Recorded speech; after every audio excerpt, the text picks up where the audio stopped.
अब यहाँ पे दोषों की स्थिति के अनुसार कुछ सिम्टम जो डेवलप होंगे, कोई डिजीज़ होती है तो उसके अनुसार यहाँ पे कुछ एग्जाम्पल के रूप में 8-10 श्लोक कहे हैं इन्होंने। जैसे कि सबसे पहले हम देखते हैं, प्रकृतिस्थम यदा पित्तम मारुते श्लेष्मणे क्षय स्थानाद आदाय गात्रेषु यत्र यत्र विसर्पति तदा भेदश्च दाहश्च तत्र तत्र अनवस्थित है गात्र देशे भवति अस्य श्रमो दौर्बल्यम एवच। तो यहाँ देखिए सबसे पहले दोषों की स्थिति कही है इन्होंने कि पित्त क्या है, प्रकृति पित्त है और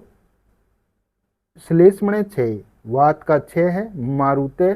और वात जो है वो प्रकुपित है। यहाँ पे तीनों दोषों की सबसे पहले कंडीशन बताई कि अगर आपके पास एक केस आता है जिसमें भेद है, दाह है,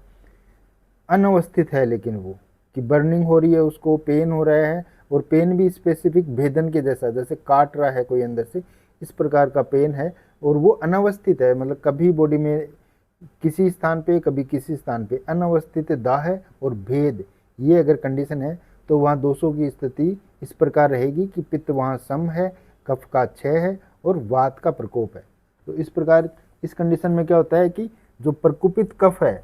प्रकुपित वात है, वो स्थानाद आदाय गात्रेषु यत्र यत्र विसर्पति, कि कफ तो क्षीण है तो वो पित्त को अपने साथ ले जाएगा और जहाँ जहाँ गात्र में, शरीर में जहाँ जहाँ वो फैलेगा वहाँ भेद और दाह के रूप में लक्षण उत्पन्न करेगा।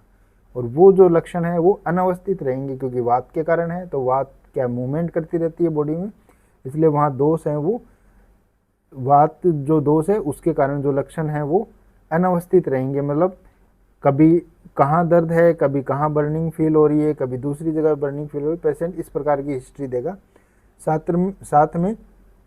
श्रम और दौर्बल्य, ये वो दो लक्षण और देखने को मिलेंगे, मतलब पेशेंट को थकावट रहेगी और दुर्बलता बहुत ज़्यादा रहेगी। तो ऐसी कंडीशन में आपको क्या डायग्नोस करना है, वात का प्रकोप है, पित्त सम है और कफ क्षीण है। और ट्रीटमेंट आपका फिर इसी के अनुसार वात सामक ट्रीटमेंट हम यहाँ पे करेंगे।